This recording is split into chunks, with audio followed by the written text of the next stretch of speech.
Bonjour peuple de Dieu et bienvenue à cette prière du matin.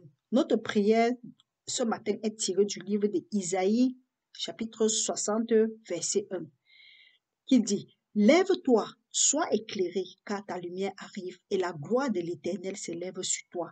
C'est quoi la gloire de l'Éternel? La gloire de l'Éternel est cette présence divine de Dieu sur nos vies, nos destinées qui se manifestent par l'honneur, l'admiration, l'accomplissement, la prospérité, l'excellence et la distinction dans tous les domaines de notre vie.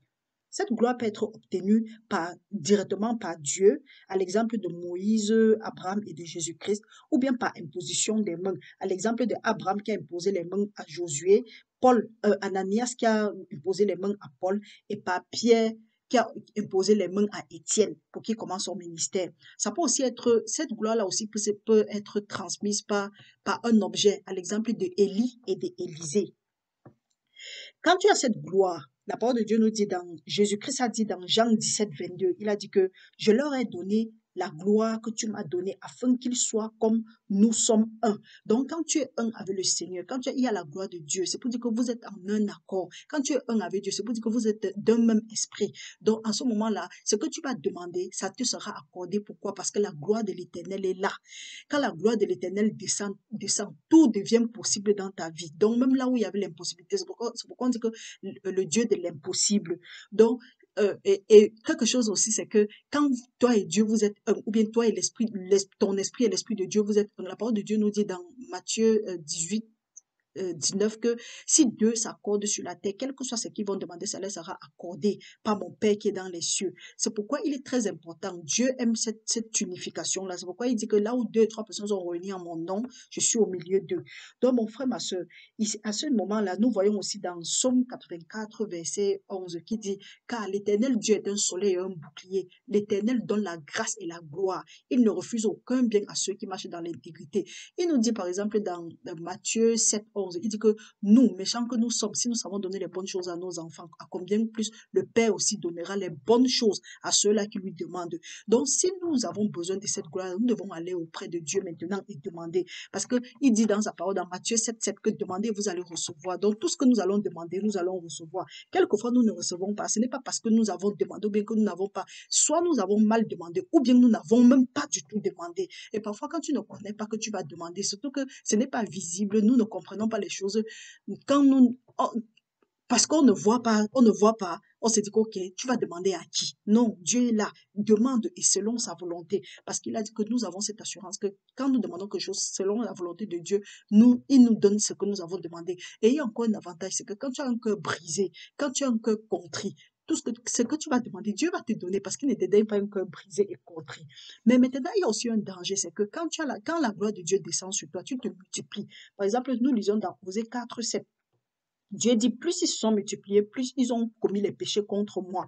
Donc, et Dieu a dit que je vais changer leur gloire en ignominie. Et il dit encore dans Habakkuk que tu seras rassasié de la honte plus que de la gloire. C'est pour dire quoi? Que quand la gloire même de Dieu descend sur toi, évite que l'orgueil ne vienne. Parce que quelquefois, nous, on a cette attitude-là. On dit que oui, quand on a atteint quelque chose, on oublie Dieu, du moins. Ou bien on se dit que c'est nous-mêmes. Ou bien celui-là qui ne connaît même pas Dieu, il se dit toujours que c'est le travail, c'est le fruit de mes mains, c'est mon imagination. J'ai fait ça, j'ai réussi, je suis fort. Non, tu n'es pas fort. C'est la grâce de Dieu. Et la gloire, la grâce et la miséricorde, tout ça. Donc, peu importe où tu peux te trouver maintenant, tu te dis que, ah, peut-être la gloire là, tu n'as même plus, ou bien tu as fait des choses que la gloire là est partie. Non, Dieu dit que quoi, il va te restaurer les années perdues. Donc, quel que soit ce que tu as fait, viens maintenant auprès de Dieu, tu lui demandes sa miséricorde, parce qu'il a dit que celui-là qui a vos péchés, les délais obtient miséricorde. Et la miséricorde est sans jugement. Donc, peu importe. Tout ce que tu as fait, c'est seulement accepter le Seigneur Jésus-Christ parce qu'il dit qu'en Christ, nous sommes une nouvelle créature. Les choses anciennes sont passées et voici toutes choses deviennent nouvelles. Maintenant que toute chose est devenue nouvelle, égale les condamnations. Il dit que l'acte dans les ordonnances te condamnait, nous condamnait. Jésus-Christ les a effacés. Il a triomphé dessus la croix. Il a dépouillé les autorités, les dominations. Il les a exposées publiquement à la croix. Donc, quel que soit ce qu'il y a, mon frère, ma soeur, il est temps aujourd'hui de te lever, de dire que tu veux la gloire de l'Éternel. Et Dieu ne va pas te refuser cette gloire-là aussi longtemps que tu lui demandes. Donc maintenant, ce que nous allons faire ce matin, c'est de prier pour demander cette gloire. Prions maintenant. Seigneur Dieu, toi grand et redoutable, toi qui gardes ton alliance et qui fais miséricorde à ceux qui t'aime et qui observe tes commandements. Fais-nous miséricorde une fois de plus ce matin et souviens-toi de ton alliance avec nos pères Abraham, Isaac et Jacob. Pardonne-nous nos péchés car nous nous sommes détournés de tes commandements et de tes ordonnances.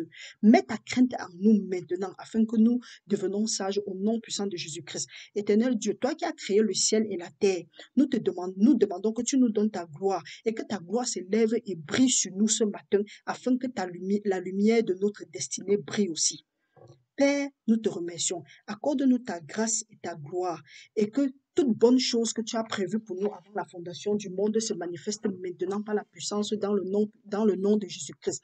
Père, que la lumière de ta gloire soit sur nous et que nous soyons couronnés, notre destinée et nous, et que nous devenons maintenant des personnes d'honneur, d'admiration, de distinction, de prospérité, d'accomplissement au nom puissant de Jésus-Christ. Papa, donne-nous la gloire et la grâce afin que nous ne soyons privés d'aucun bien, que nous soyons heureux pendant que nous nous confions en toi.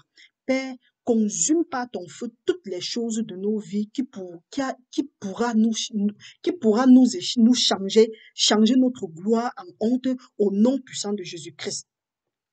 Nous venons devant toi maintenant par le sang de Jésus-Christ et la parole de notre témoignage pour dire que tout ce qui a changé ou qui pourra changer notre gloire en honte, nous les commandons de sortir maintenant par la puissance dans le sang de Jésus-Christ.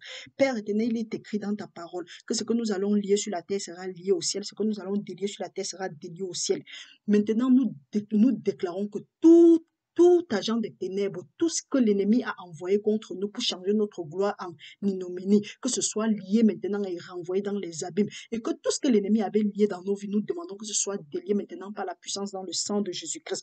Nous demandons la restauration totale de notre gloire, nous demandons la restitution de tout ce qui nous avait été volé au nom puissant de Jésus-Christ, que tout dommage fait, tout harcèlement fait sur notre gloire. Nous demandons maintenant la restauration. Père, tu as dit que tu vas nous restaurer les années que les sauterelles, le gazan, le gilet et l'asile ont consommé. Père éternel, restaure-nous maintenant dans notre intégrité. Restaure-nous pendant que nous te cherchons au nom puissant de Jésus-Christ. Merci Seigneur. Nous récupérons maintenant par la puissance dans le sang de Jésus-Christ tout ce que nous avons perdu et nous avons foi que le Seigneur, que le Dieu de notre Père Jésus-Christ nous a restaurés. Maintenant, nous te remercions Seigneur pour les prières que tu as déjà exaucées et nous demandons à la fin que la gloire te revienne à toi et à toi seul. Papa, qu'à toi, que l'honneur, la grâce soit notre portion pour maintenant et pour l'éternité, au nom puissant de Jésus-Christ.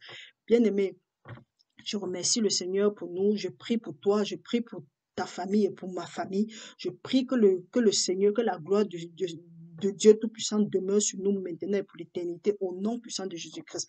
Bien-aimé, nous nous voyons demain en journée et je prie que le Seigneur reste toujours notre force maintenant et pour l'éternité. Au nom de Jésus, nous avons prié. Amen.